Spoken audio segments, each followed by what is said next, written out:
Hi, everybody. We're going to go ahead and get started with our first session today, if that's okay. As Latifa mentioned, we have a couple of people who are still having slight issues connecting. We have one person who's yet to connect. So we're hoping that Simon joins us once we're in progress. This is session 1 of 10 live sessions. All of you will have received information prior to this with information about what this session is going to be about.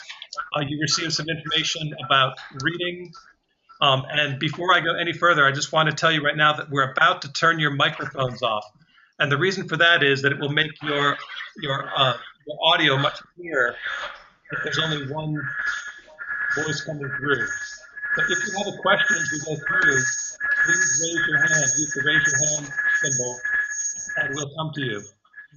Okay, but we're going to turn your audio off for right now. Okay.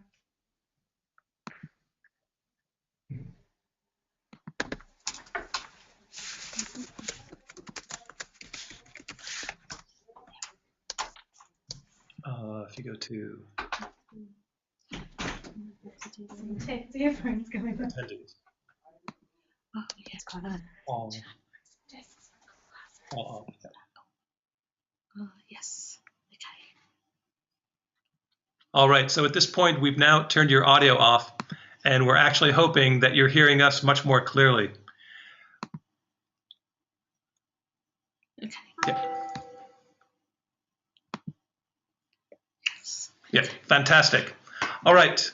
I started saying before that prior to this session, all of you will have received several communications from us, and an important part of those communications is information about the course, about the live session that we're about to run. We are sending out information that includes reading materials, links to resources that we want you to either look at on the web or read, as well as a few learning logs. And the learning logs are designed for you to use however you see fit. But please keep in mind that the live sessions that we do are going to be based on discussions. The discussions are going to be based on the questions in the learning logs. So even if you don't formally record responses, or if you record responses, know that those responses are for your own use. So you may want to just put bullet points or words or phrases down, just things that will help you help remind you of what you've done in preparation for the session, so that when we go into these live discussions, you're ready to go with those. How do you turn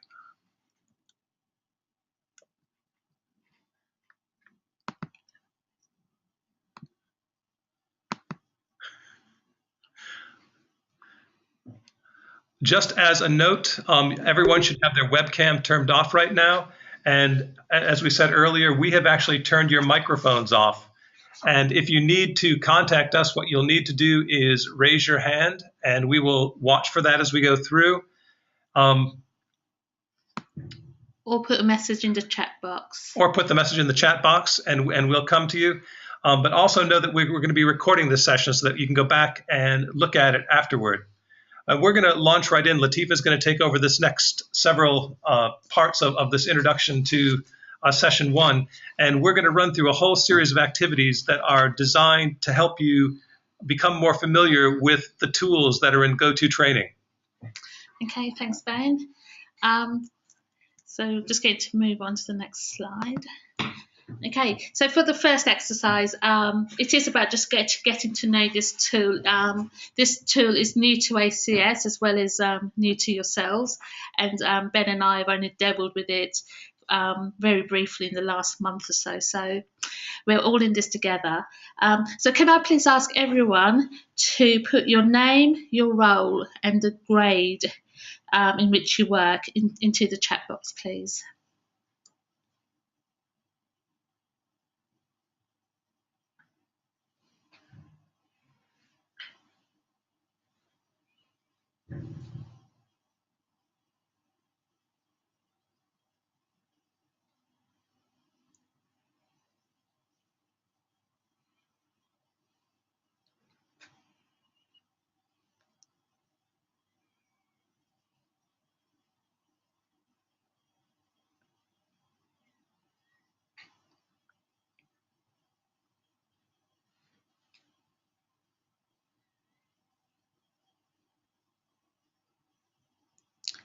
I think almost. I think most of you are getting there.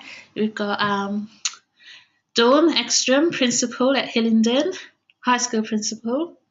Gabby has just signed in. She's a maths teacher. Oh no, she teaches DP, ITGS. I don't know what that is. DPIB, grade 11, and maths grade 7. We've got Kelly. She's a librarian at Hillingdon High School. I'm going to go up and see who we've missed. Got Tom. Tom's the maths and science teacher, grade 6 and 7 in middle school in Cobham. We've also got Denise from Cobham. I've lost her now. Denise is a middle school linguistics and Spanish teacher. If you would, do go ahead and practice moving the cursor up and down the right side of the chat areas, that you can go back and look at comments in the thread that have come before the ones that you can actually view in the screen, just so that you're familiar with how that works.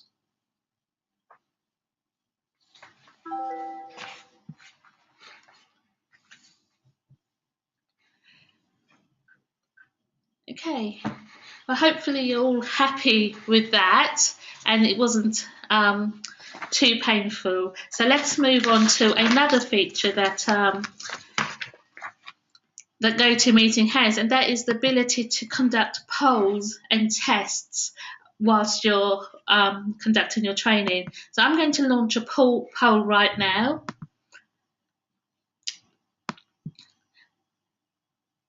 So what you should now all see on your screen is a poll asking you, how would you describe your experience with action research? Oh, I've launched it. So if you could answer that, please. So whilst you're answering that, what we are seeing at our end is who's answering the questions. So we can always also see the percentage of people who responded. So we're at 82% right now, so we're probably just waiting for one or two more people. I'd say.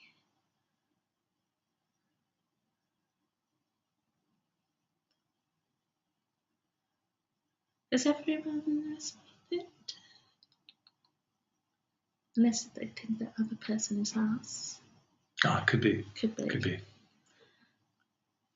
Okay, so just going to have a quick look. Okay, so now we've got the results of the poll in front of us. So 44% of you have little experience with action research, but in 10 weeks' time, that's going to be a lot higher. 33% of you have no experience. And with any luck, that will be changed by the end of the hour. Changed, yes. And 22% of you have a fair experience. So thank you very much for doing that. The next feature we're going to use is the test feature. So very similar to the poll feature. What I will now do is launch a test. Oh, I should move my slide. Okay, so this test is asking you, what do you know about GoToTraining? Oh, it's not asking. Go back to wasn't there, up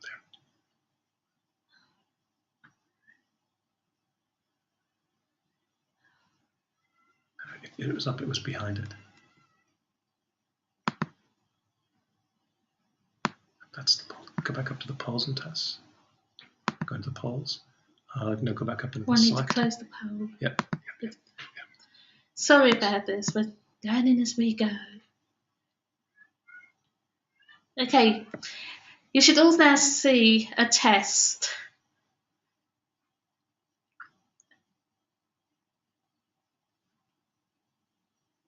So here what we're asking for is for you to write a little short description about what you know about GoToTraining. It's a question and answer. It's a multiple choice. It's not. Put a little box in. Oh, there we go.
one more.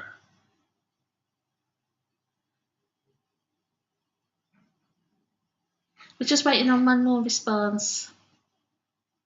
As soon as that's submitted, we'll close it. Oh, okay. Yeah. Okay, Dee, I think that's yours that we're waiting on. Okay, Yep, thank there it you. is. Fantastic. Thank you. Okay, I'm going to close that now. Just quickly review. It's got at the back, hasn't it? It's got at the back.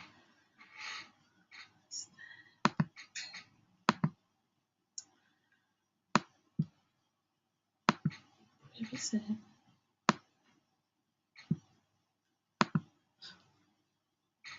Review publicly.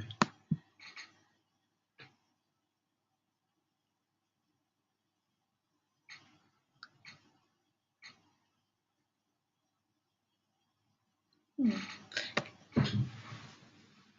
can't see. Yep. Let's go back to the. Yeah, let's go back. Can close that.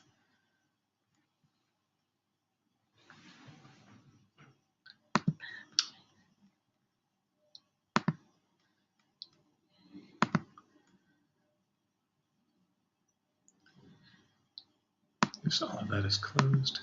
Yeah. Okay. All right. Thank you very much for that. Thank you for bearing with us with that, because we are learning how to use the tools at the same time we're trying to use the tools to kind of enrich this online experience. What we're going to try next is something, again, that we haven't done before. We are going to try to share a video with you. The course that we are running right now, the content has been developed by graduate students from the Harvard Graduate School of Education through the partnership that we have with Research Schools International.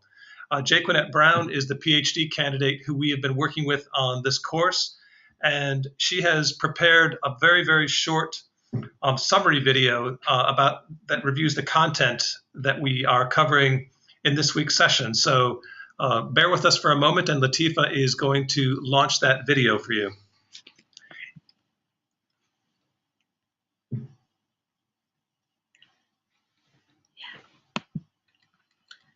Just check this.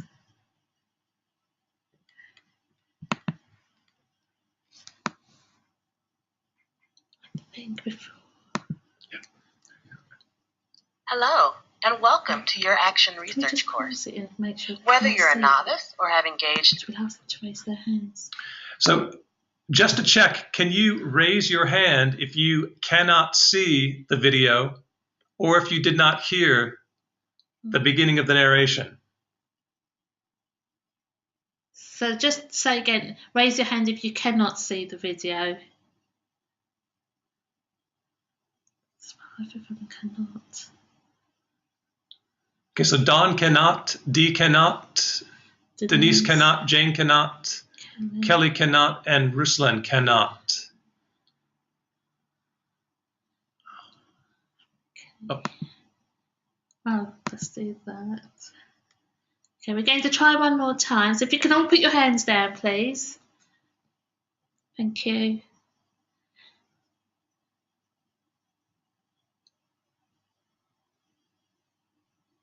Gabby, could you put your hand down, please? numerous action research cycles. This course will help you and your colleagues work together to refine your practice. So can you raise your hand if you cannot see it now? Oh, just... or Tom cannot either.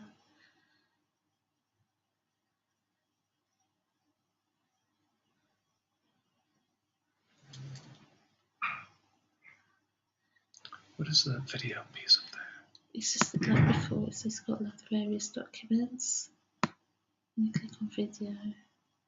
That's what.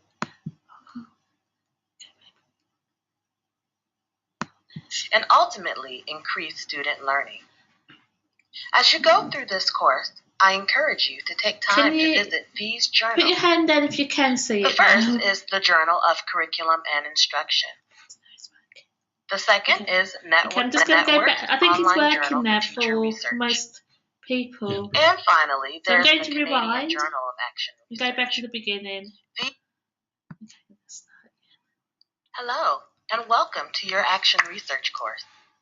Whether you're a novice or have engaged in numerous action research cycles, this course will help you and your colleagues work together to refine your practice and ultimately increase student learning.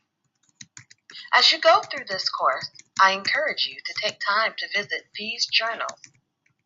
The first is the Journal of Curriculum and Instruction. The second is Network's Online Journal for Teacher Research. And finally, there's the Canadian Journal of Action Research. These are all open access journals, and they're all devoted to action research. I also encourage you who are taking this course in groups to share relevant resources with one another as you come across them. Now, what is action research? The goal of action research is a positive change in everyday practice in one's own classroom, school, or district. It is largely about encouraging teachers to be continuous learners and proactive actors in their own classrooms. Action research is also about incorporating reflection into the daily teaching routine. The willingness to critically examine one's teaching in order to improve or enhance it, so that teachers become empowered to make informed decisions about what to change and what not to change. Every teacher to some degree has probably displayed characteristics of a researcher. When you are experimenting with a new instructional strategy to help a struggling student, you are doing informal research. When you spent time reflecting on student outcomes and how you might approach the topic differently next time, you were thinking like a researcher. Action research is just more formalized and a systematic approach to reflective practice. Action research is a cyclical process. You'll find many graphical representations out there to reflect this, but I think the cycle is best represented by Hendricks in the book Improving Schools Through Action Research. The cycle consists of 3 stages: reflect, act, evaluate. It begins with teacher reflection. As teachers reflect, they consider their current instructional challenges and define the problem they will focus on. In the act stage, teachers learn about relevant strategies from reading research and from collaboration with colleagues. Teachers develop a plan for implementing the strategy they will study in their classrooms. Then, in the evaluation stage, the teacher is collecting data to get feedback on the instructional strategy. This could be in the form of observations, questionnaires, or test scores. The teachers once again reflect as they analyze and interpret data and use that information to plan the next set of action.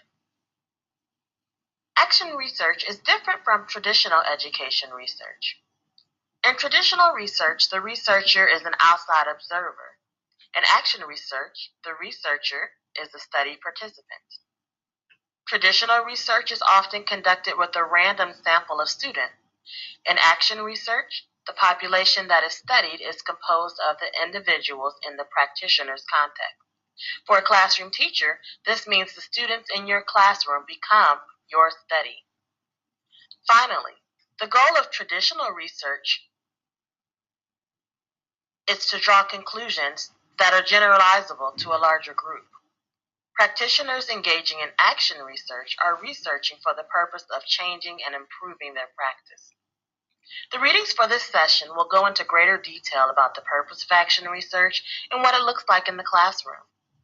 As you go through the readings, begin thinking about what it is you would like to study in your classroom. Also, each week you will be responding to questions for reflection in your learning log. You are embarking on an exciting journey of reflection, collaboration, and learning.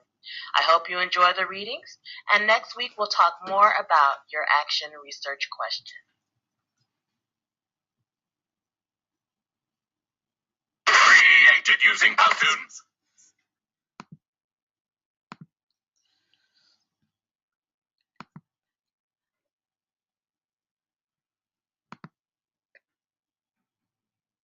Hi, everybody. We're hoping that you're back live with us now. And the video that you have just seen will be uploaded into the Session 2 resource area so that you will be able to go back and look at that throughout the course if you want to just kind of have that kind of brief overview again. At the very end of that video, Jaquinette mentioned that each of you will be developing a research question. Now, that doesn't mean that you're necessarily going to be carrying out a full piece of research around that question, but it is going to be important that everyone develops a question that is relevant to their practice, just so that we can explore action research, even if we're only doing it in a hypothetical sense. Some of you may design a research question that you're actually going to carry out, but carrying out the action research piece is not a requirement of this 10-week course. The way that we'll get around that is we'll be exploring a lot of the different facets of action research by looking at case studies, and those case studies will give you different perspectives about how you might research, how you might conduct your own action research piece. I did want to briefly mention, I know that you have seen this in the information that we sent out in advance, but each of our sessions is organized around a question. In this section, we're literally looking at what is action research. In a moment, we'll look at some definitions of action research, and we'll begin thinking about how that definition, what it looks like at a case study, and we're going to try to host some of those online discussions around that question. Next week, we're going to be looking at the problem that each of you is trying to solve, and it's a next week session that you are going to draft an action research question that, as I said, will be kind of the basis for a lot of the work that you do throughout the rest of this course. So you might want to begin thinking about that already in terms of the kinds of things that you're seeing in your own practice that might represent problems that you're trying to solve. In week 3, we're going to begin looking at the existing literature around your question. And again, we're going to be talking generally about how to find research literature, but you're going to be looking specifically at literature that relates to your question. So even though we're going to be doing the same activity, you're going to be contextualizing it with your actual question. In week 4, we're going to look at how you use that research, the body of research that exists to inform your own action research project. In week 5, we're going to be looking at different types of data, so qualitative and quantitative data, and how to collect those. Next slide. In week 6, we are going to look at the methodologies around action research. So once you have an action research question and you know what the background research says, how do you actually go about designing the project? In week 7, we're going to talk about validity and reliability, which is key to action research because it is a form of formal systematic research. In week 8, we're going to talk about analyzing data. In week 9, we're going to talk about drawing inferences from that data. So what can you learn from the data? And in week 10, we're going to talk about what you might do with what you've learned on the course. But to get us started today, let's go back to that session 1 question and that idea of what is action research. All of you in your learning logs, in Learning Log 1, Learning Log 1 asked you to record some of your ideas around what action research is, definitions for action research. And what I would like you to do now is in your chat box, type in a brief definition of action research and then send it to us.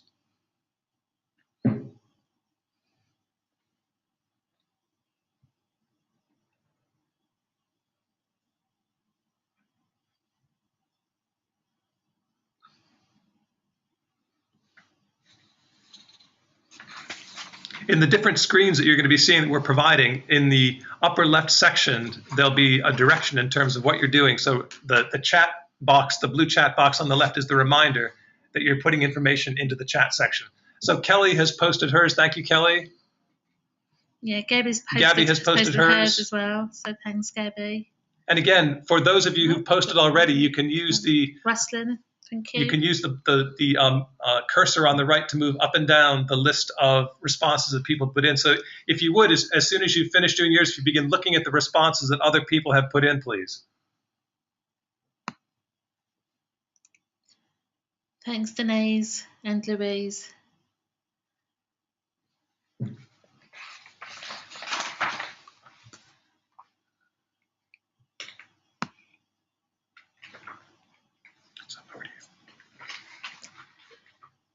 Okay, so I think we're just waiting on a few more. But whilst we're waiting, Tom's posted his, and so is Jane. So, thank you, Dawn. So I'm just going to read a couple of them out, and then I'm going to ask you to go back and read them, and so that we can start a discussion around this. So Tom's definition is, I drew the evaluate, reflect, act cycle diagram. It is formal research in the classroom where the leader is also a participant. Jane's written an essay. Excellent research is a structured, recursive process conducted by professionals in an authentic context. Kelly's just added a bit more to hers. Excellent research is a practical, recursive inquiry process that guides an educator's ongoing endeavour to optimise teaching and learning by systematically identifying and eliminating barriers to learning. So you've really all actually thought about this a lot. Shabana's got a very succinct definition. Action research is learning by doing. So if I could move on to the next slide, then ask you all to look through the responses and just then in the chat box types your response. Your comments about the responses. What common ideas or phrases are we seeing? Kelly likes Shabana's response. Thumbs up.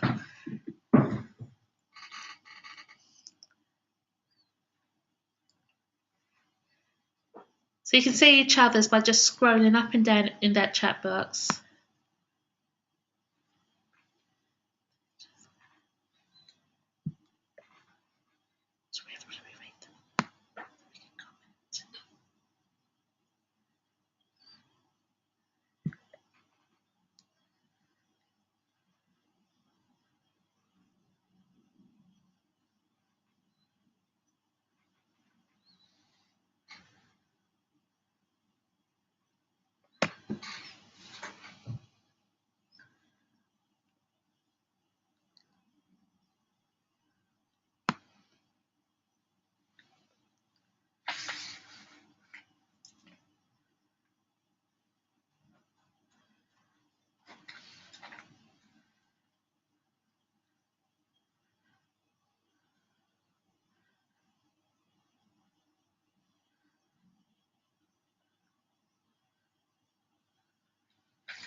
Okay, I think what you're all getting out of it is that you're all understanding that it's reflective, that it's practice based,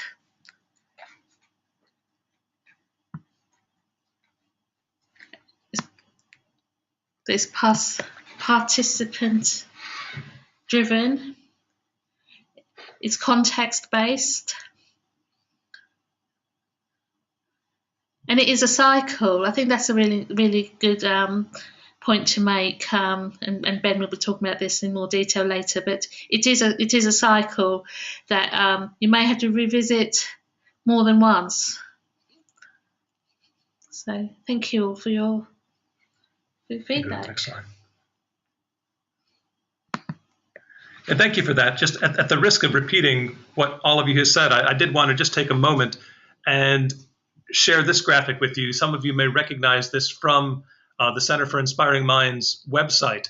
And this really represents kind of in a nutshell the way that we look at action research, which again has been reflected in all of your responses. The small graphic up at the top, which we used to call the action research cycle, we now know based on a reading is the recursive inquiry cycle as well as the action research cycle. But this idea of investigate, which is the really kind of the think and design the question part of the problem, and the innovate, which is the act part, and the inspire piece, which is the reflect piece, just stated slightly differently. The 4 boxes at the bottom, again, are really key. Action research is student-centered. The focus of action research is improving teaching and learning, specifically for the benefit of the student. It's practice-based, meaning that it's authentic. It happens within your...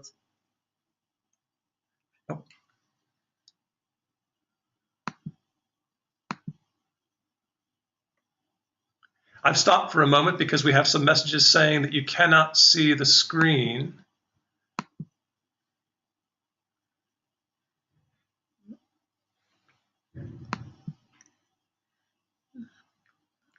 Can you raise your hand if you can see it now? Yeah. Oh, it's still on Jquinette.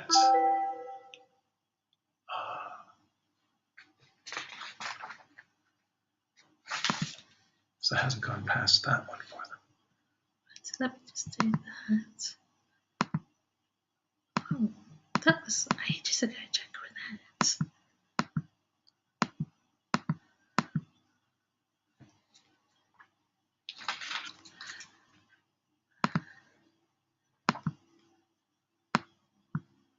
Oh, it's got 2 PowerPoints up there. Why has it got 2 PowerPoints?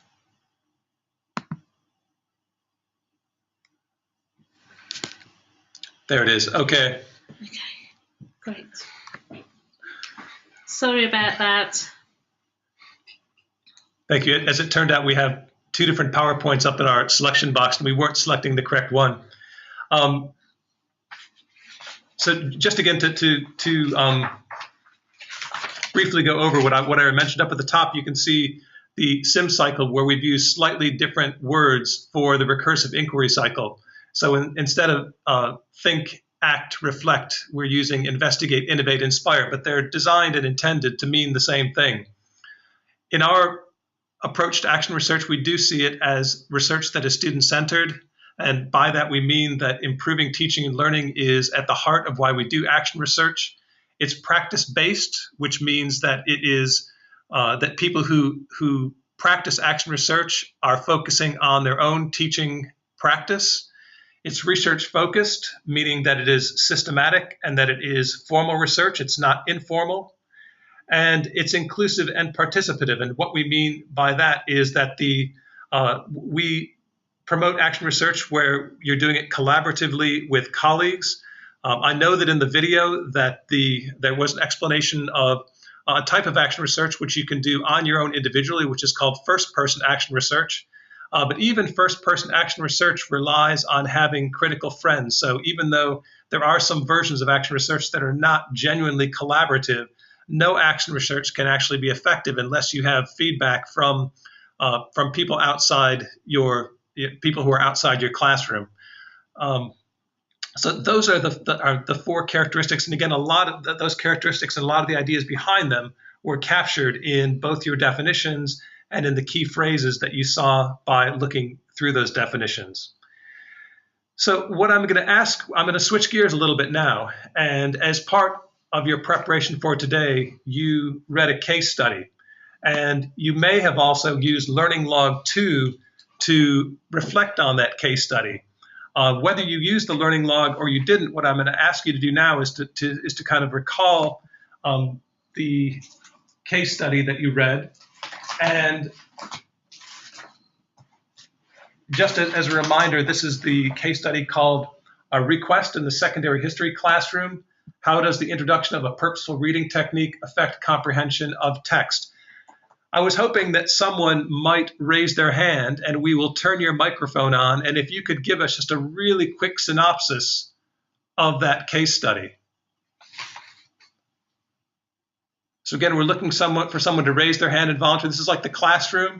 I'm hoping everyone doesn't have their eyes gazing down at the floor and that someone is looking toward the front. We got and Louise. We have Louise. Thank you, Louise. So we're going to turn your microphone on. Okay, Louise. Louise, I think that everyone can hear you. If you cannot hear Louise, can you please send us a message in the chat box once you start speaking? So, Louise, we can't hear you.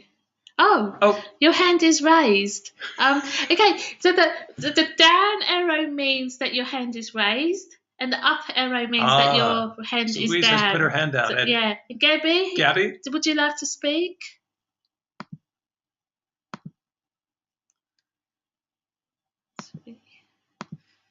Gabby.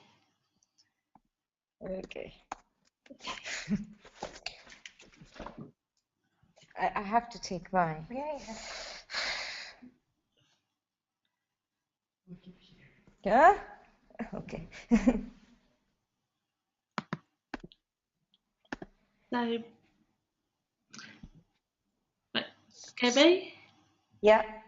Okay. Can you hear me? Yeah, Yep. yes, Go ahead whenever you're ready. Yep. Okay. Okay. So the first question was what is the researcher question? He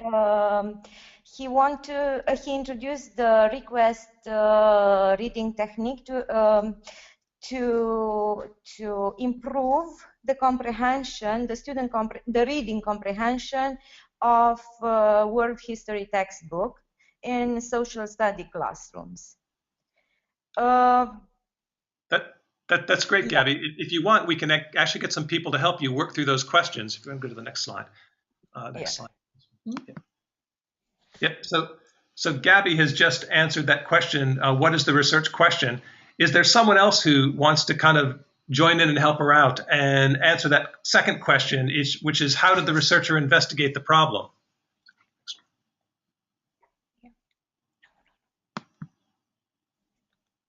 And again, if you go ahead and please raise your hand. Good. So turn off Gabby. Yeah. So, scroll.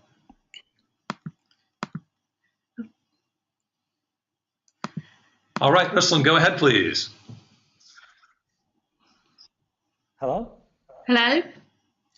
I was very much encouraged to go ahead. Okay, so I'm going to talk about the data collection more than anything in this answer. So obviously a person went through this action research cycle only once and tried to collect the data from one of their teaching practice for 11 weeks. And the size of population was 20 students. However, it turns out to be even smaller later because some of the students did not submit their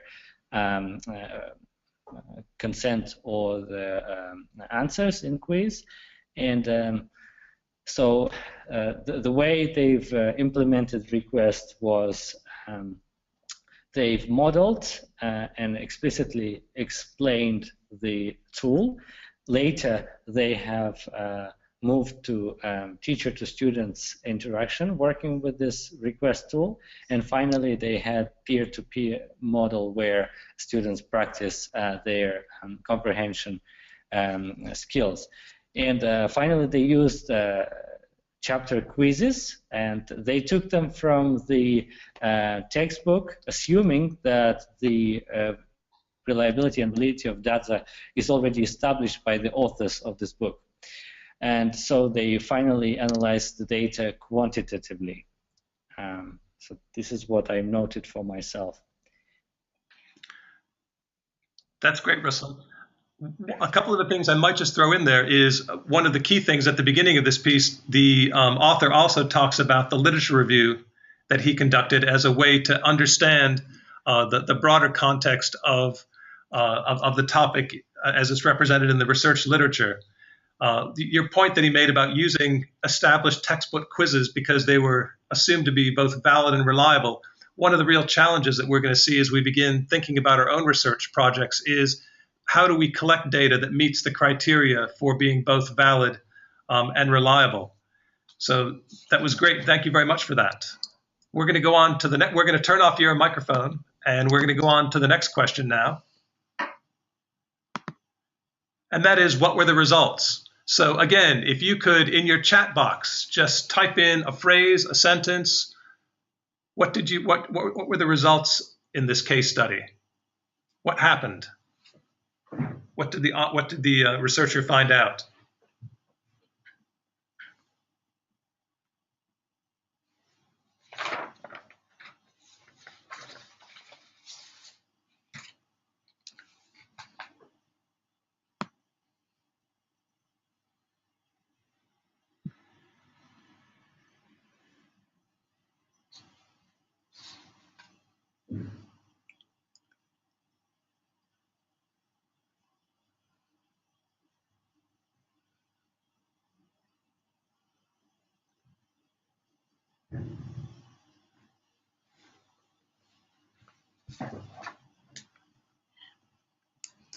Yeah, so the answers have started to come in, so you should all be able to see them.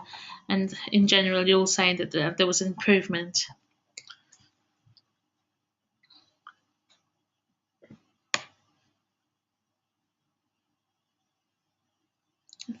Thank you for those. One of the things that I wanted to point out, and it would have been something that you would have encountered in the reading, is that when you talk about the results of an action research project, oftentimes in forms of empirical research, you're actually looking to create generalizable knowledge. And we want to make the distinction between the result of action research versus the result of a lot of empirical research, in that the result that we get is usable knowledge. So the teacher who conducted this piece of research is not going to assume that classes in other schools, that even if they're fairly similar in terms of student readiness and student demographics, he's not going to assume that this technique would automatically work the same way in other places. That a lot of it, that the assumption is that it worked this way because of the way that he implemented the teaching strategy. And we tend to refer to this as usable knowledge rather than generalizable knowledge.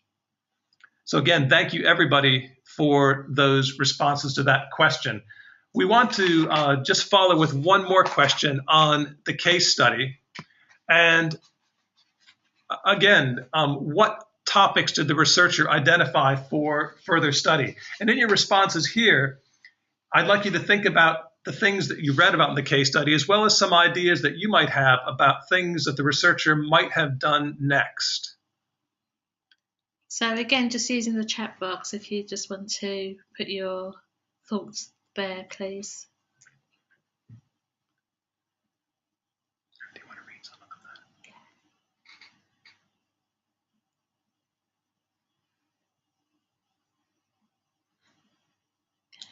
that? Right, so Jane's put implications for larger groups over longer times. Rustin's put larger groups, longer study, more parameters. Just going to go up a little bit. Kelly's put the researcher has identified the same research with larger randomized groups in various settings over a longer period of time. So we've got this general sort of trend is that it should be a larger group, it should be over a longer period of time. Again, these just come back with further studies with larger randomly selected groups in a variety of settings. Also use the question answer cards.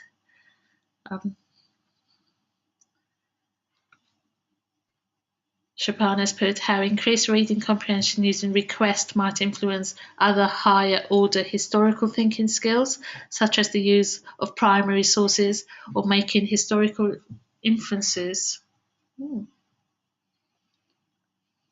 again, interestingly, if you want to look at your responses and think of them in terms of are the suggestions that you're making for additional questions, do they pertain to taking the research question and reforming it to produce generalizable knowledge versus usable knowledge? And certainly any suggestions that would suggest a bigger sample size, a random sample size, a study over a longer period of time would suggest that what the researcher is trying to get out of that study is generalizable knowledge, which means you would have to begin using techniques and approaches that were increasingly empirical versus perhaps the pure action research approaches. Those suggestions of actually trying other strategies that would also enhance reading comprehension are things that would produce additional usable knowledge. So it's actually increasing the knowledge that the teacher has in terms of strategies that are going to be most effective with those students. All of those are correct responses. I just wanted to point out that they do take you in two slightly different directions. So again, thank you very much for that.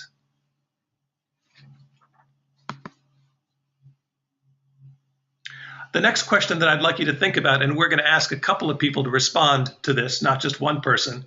In the case study, what did you learn about action research that you think you're going to be able to use in your own process, or that you'd like to use in your own process? So again, if you'd like to raise your hand, we'd like to call on several people and get several perspectives on this. Denise. Okay. Denise, would you like to share with us? Yes, I just learned that, it can be as simple. At first, it seems all daunting when we're trying to figure out we would focus on, but she used this in a way that was already part of her routine. It was something that she could already identify and as part of her lessons. So it didn't seem to be so complicated. So it made me feel that it was something that I could already, add or take away from what I'm already doing to see if there's any changes with that. Great. Okay, and Dawn, just going to unmute you. Okay, Dawn?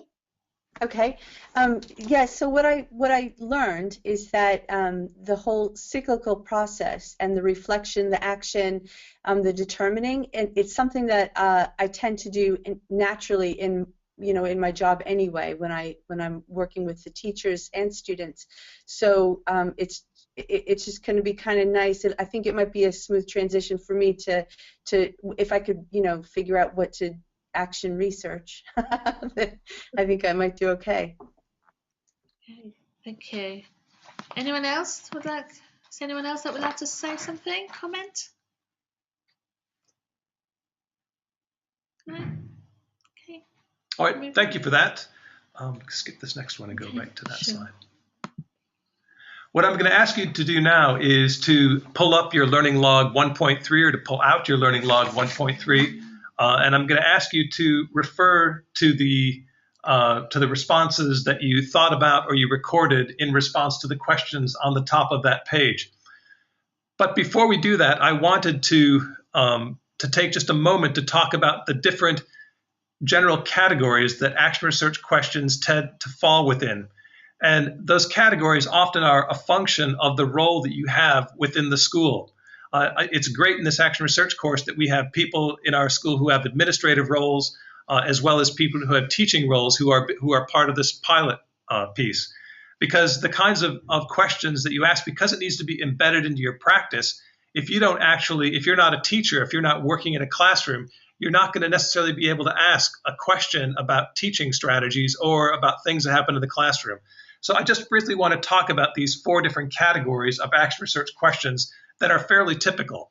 And not every question will fit into one of these categories neatly, but these are kind of the categories that have been laid out generally by action research practitioners.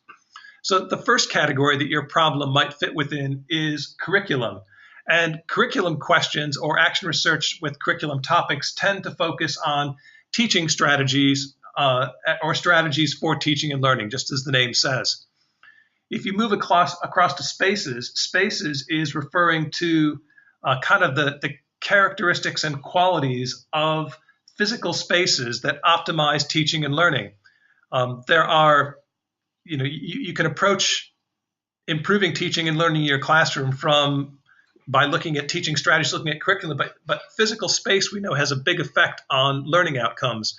And I think immediately to one of my colleagues in Doha who went away to a training session and learned about setting up classrooms so that they more closely resemble home environments and the effect that has on teaching and learning. So things like ambient light versus overhead fluorescent lights and different kinds of seating arrangements and different kinds of activity areas within the classroom.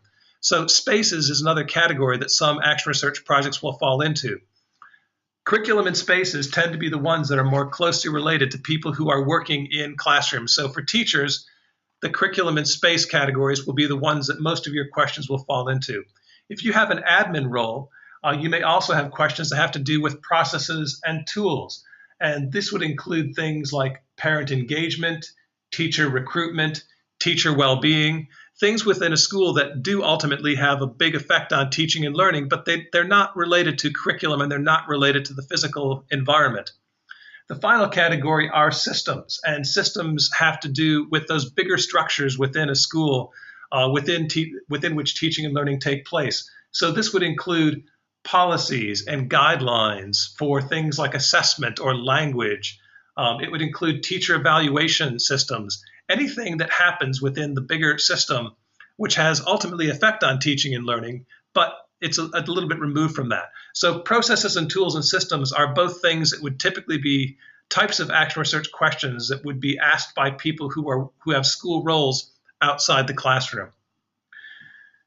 What I would like you to do is think about your responses on Learning Log 1.3 and think about what you might do in terms of formulating an action research question. In the chat box, can you please just write in the type of question that you're gravitating to right now? So if you think you're going to ask a curriculum question or a space question or a process and tool question or a system question, if you'd please go and record that in the chat box.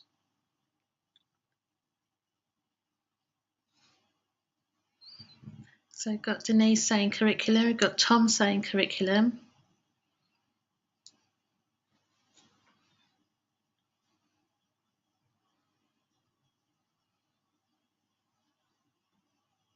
Oh, Dee's going to be looking at spaces.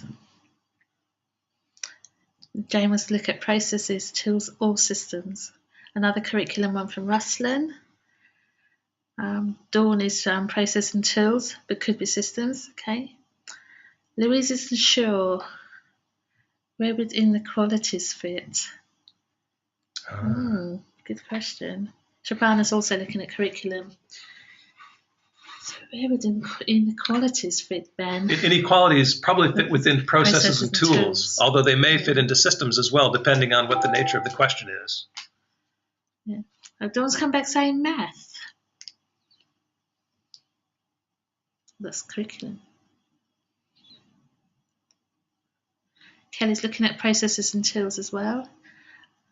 Oh, inequalities are in math. That's what Dawn's telling us. In answer to Louise's question. So PE in the Cutter setting. Okay.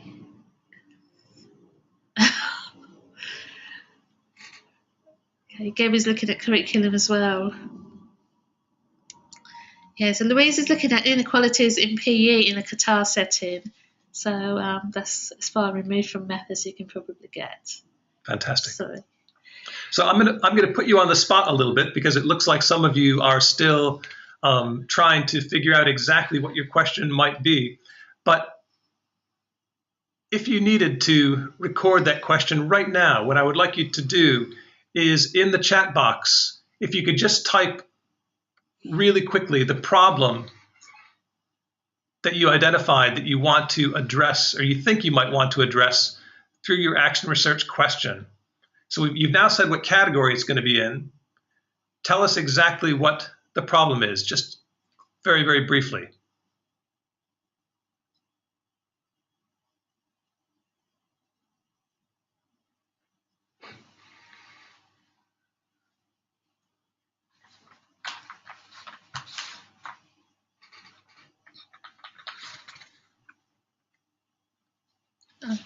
Just Jane's saying, students need classroom teachers to model cultural and linguistic responsiveness in order for them to help students to be so themselves. Are teachers in our school comfortable modelling cultural and linguistic awareness?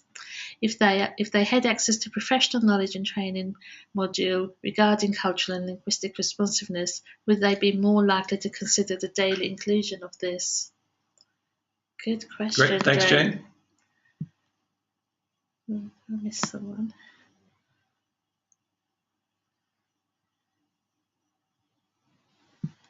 Dawn saying the AP program at Hillingdon is not a program, it is haphazard dumping ground for kids who do not take IB.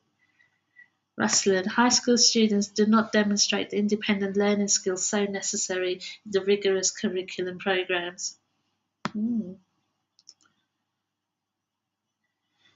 These questions, so keep moving. This question is, with large class sizes and sensitive, challenging issues and topics to discuss, how to optimise student engagement and participants? Sorry, it keeps jumping up. In discussion and activities. So you have all thought about your questions. Tom, how can I introduce flipped learning classrooms and really be effective? Another one from Jane, how can the study of comparative and metalinguistics benefit students in our NLE program?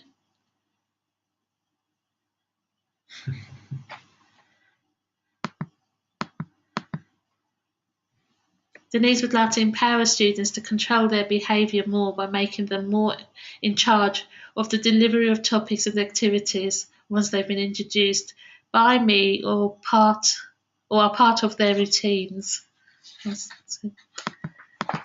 Keep jumping up. So you have all actually started to really think about your questions, which is really nice to know. And then, Louise is so I think we should say Louise is working in Qatar, so she faces some of the issues that we do not face here in the UK. So she wants to look at attitudes towards girls' sports in Qatar.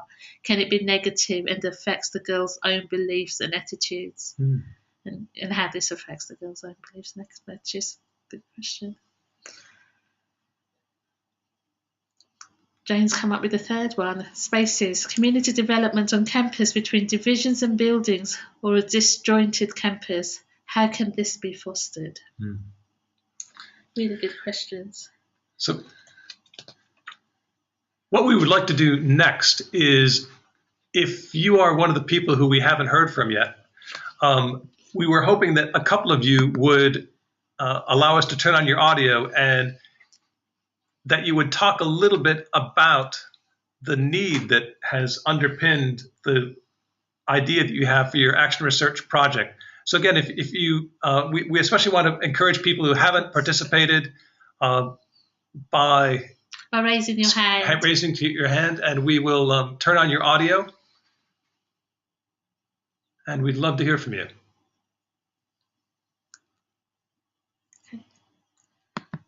Well, Dawn's raised her hand, so okay. Hi, Dawn. Well, I did raise my hand, but it was because I had a question about something else completely. But can I ask my question? I'm sorry to take you off task, but can we set an action research question that's dependent on other people's participation? Like somebody, for example, somebody mentioned flipping the classroom, and I just had this conversation today, as a matter of fact, sort of off the cuff with somebody, and said, well, you know, flipping the classroom, wouldn't that be a great way to increase the IB hours that we afford our students, yeah, and AP as well, because those kids get shortchanged as well. However, I'm not in the classroom, right? So my question is, can you do that? Can I set a question that's going to be dependent upon other people's participation? You can. As an action research project leader or as action research researcher, typically it's virtually impossible to do a piece of action research without engaging other people. And what I mean by that is the case study that we read was an interesting case study of 20 students, but the person who conducted that piece of research clearly recognized that a bigger sample size or engaging other people in the school in doing the same thing in their classrooms would have produced a completely different form of usable knowledge in the end. So yeah, no, most action research pieces, as the action research project leader, part of what your task is actually managing a project team of people who share the problem or who share a concern for addressing the problem. Sometimes in action research, a group of people will get together and they'll be interested in the exact same topic, but they'll be asking slightly different questions to fit their context. And what I mean by that is that you might have a more generalized question about how does flipped learning contribute to student achievement in the high school? And you may have a researcher in one place who's looking at it specifically in terms of its ability to provide increased hours for IB learning. And you might have someone else who's looking at it in terms of student engagement and how much more involved students are in classroom-based discussion if they've prepared in depth through their homework pieces. So you can have a similar topic and be asking slightly different questions and then use that to piece together kind of a composite piece of usable knowledge. So the short answer to your question is absolutely. Okay. All right. Thank you.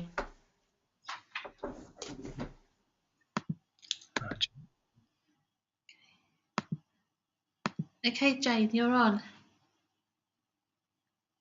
Jane? Hi, is that me? Yes. Hi, yeah, can you hear me? Yes. We can. Just looking at this from the perspective of somebody who's not in a teaching situation, And for the others of you that aren't as well, those 4 questions that on the Learning Log 1.3, asking what do students need teachers to do so that teachers have a deeper understanding of what they teach and so on. I found it useful to replace the words students and teachers with what do teachers need for example, administration to do, so that administration has a deeper understanding of how they govern or their leadership and that sort of thing. So replacing those words helped me a little bit as well. I replaced some of the words, what do tutors need a coordinator to do, that in order for the tutors to have a better understanding of what they're teaching and vice versa. So that helped to shift the context for me a little bit. And just from my perspective of having done some CIM research on mother tongue and the support of mother tongue across our schools, I find that exactly what you were saying there, Ben, how you can't do anything without involving other people. And then the other thing that happens as well, once everybody starts looking at similar problems from different perspectives, is you get a meshing of ideas and support from each other, and then one study morphs into the other, and before you know it, you've got a cohesive whole that leads into a certain direction, and that's the other power of action research as well. So that's what I had to say. A little bit of feedback with that. I think you're absolutely right that if you are working at a level where you are working with teachers or you are working with tutors, that you do need to ask a slightly different question. But the thing that you need to keep in, the thing that action research challenges you to do is always then connect it to the students. So you end up having kind of a series of questions. So what do the students need the teachers to do? And then what do the teachers need the administrators to do? And what do the administrators need the system to do? So that you begin to develop like a whole nested set of questions, but that ultimately still have the interest of the learner, that there's still some connection or attachment to improve teaching and learning. And I know that you weren't suggesting otherwise. I'm just saying that it's great to put in those other more accurate descriptors of who we're talking about, but connecting it ultimately to learning is a really key part of action research. Right. Okay. Thank you, Jane. Dee. Right, Dee, do you want to share with us? Okay. Yeah, I hear. Can I say I actually really struggled with this, and what I came back to was that I need to ask my students what they need me to be doing as their teacher. But in doing the activity online now, the issue for me came up about spaces, because it is an ongoing issue that I have large classes, and yet I teach a subject where many students will be reluctant to contribute what they think or their ideas because of the sensitivity of it and we know, the cultural, the family values, that kind of thing behind it. So with large classes where it's easier for kids to hide, I'm constantly looking at how can I set it up? What can I be doing to engage as many students as much as possible? And while there can be grouping strategies and so on, I'm still not satisfied with the extent to which all students are engaged. And so then it might become an issue of, is it the lighting?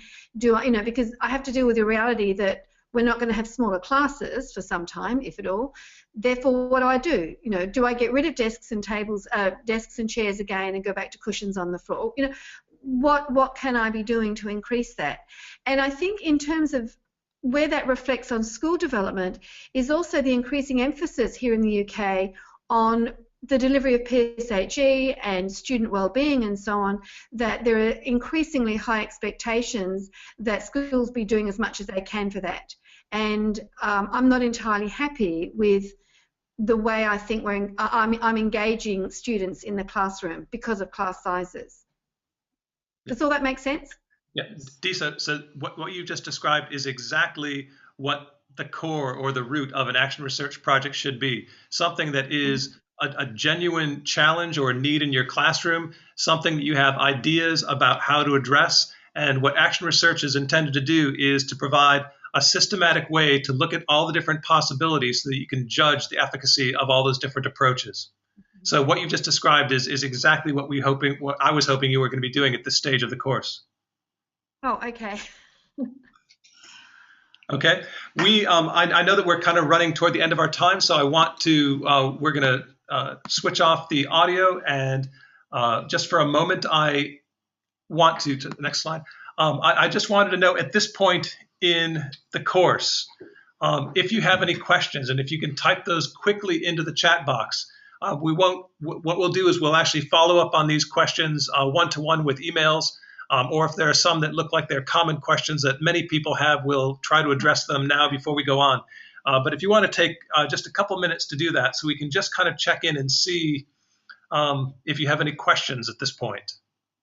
And again, they can be questions about the way that the course is structured, questions about things that are on the horizon.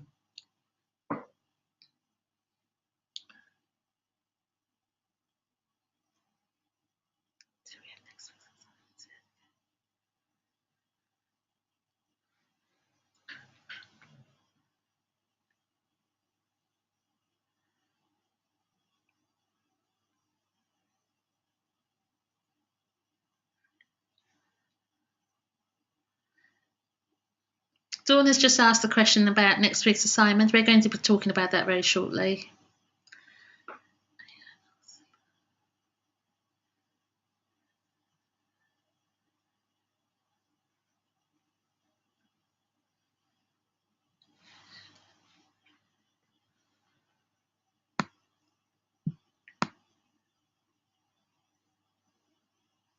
Let's go back and answer them the ones we can. Sorry? Let's go back up and answer the ones we can right now. Yeah. Let's go through them. Be better closure.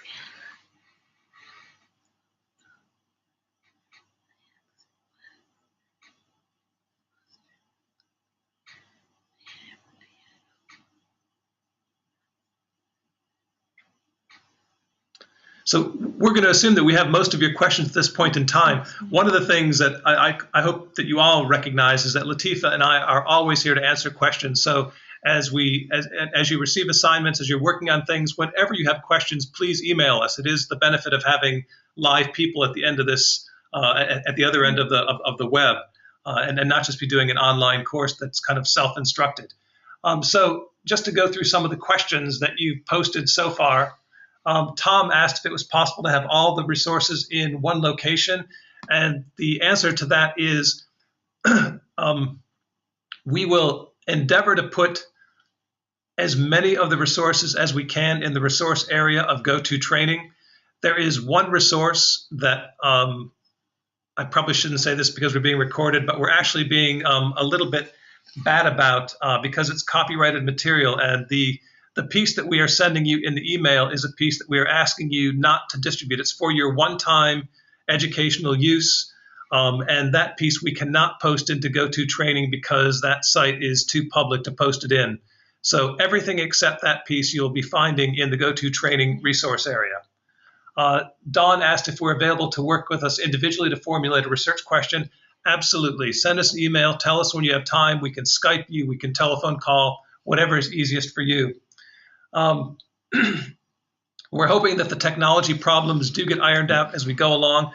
Yeah. We did set aside a big part of today just to kind of get you accustomed to the features that are in GoToTraining and to get us accustomed to the features. And I want to thank you for kind of your patience and as we've kind of worked through figuring out how to make all these things work efficiently. I'm hoping that as we go through in subsequent weeks that it will become a lot more effortless and a lot more second nature. Yeah, those people that have found it particularly hard, like Shabana, I'm happy to do more trials with you between now and next Tuesday and make sure that that we're both really comfortable with you joining. So I'll email you about that tomorrow morning.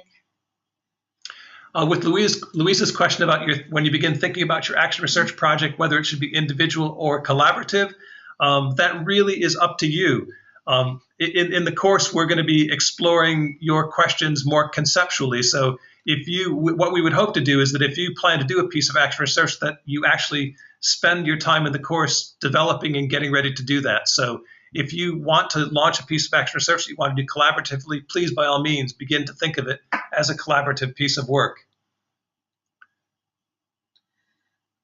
Yeah. And Denise's question about running it by others or running it past us, we would, as part of what we're doing, we're going to be encouraging you to run these ideas past colleagues. And we're certainly hoping that by meeting people who are also part of this course, that you will look to them as additional resources and sources of information.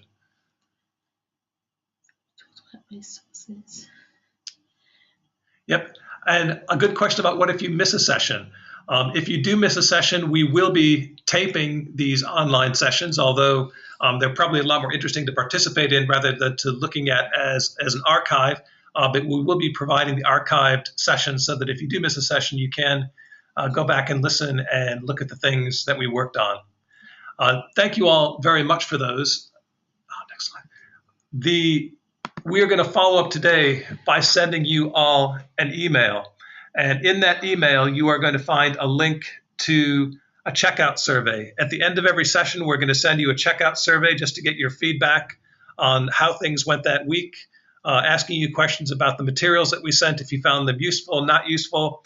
And we ask you to please take the time to do these. There are about 10 questions in the SurveyMonkey piece. Because this is a pilot and we're looking to, of course, improve the course and the delivery of the course as we go along, your responses to those SurveyMonkey questions are really important. Once you complete that SurveyMonkey questionnaire, we're going to send you the information for next week's session. So again, we encourage you and would like you to do that as quickly as possible so that you have as much time with the next week's materials as you can.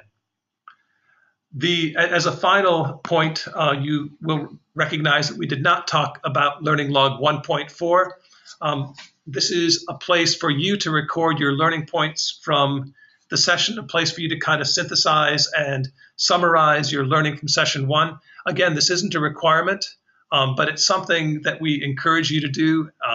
And the learning logs, as we said earlier, these are not things that we're going to collect. We're not going to look and see what you've recorded on these. If there ever is a learning log that we're going to collect and look at, we'll let you know that in advance. So you're actually creating a learning record for yourself, not for us. And finally, again, a big thank you to all of you for bearing with us as we work to become more familiar with the software and deliver the online course. As I mentioned, the survey will be sent to you immediately following this course, and as soon as you respond to it, we'll send you the session 2 materials. We encourage you to read all the materials prior to next week's session, look at the videos that are recommended, work your way through the learning logs. Again, in the learning logs, you don't have to be writing extensive paragraphs and essays. If you just want to make brief notes for yourself, bullet points, words, phrases, whatever you need to do to kind of capture your learning at that moment so that when we go to discuss it next week, all of those things are at your fingertips. And we look forward to seeing you next week, and we'll be online with you again on Tuesday. Yeah. And also we'll be posted the recording of this session onto next week's materials. So if you want to go back and refresh your memories, then the resource will be there. Thank you all very much.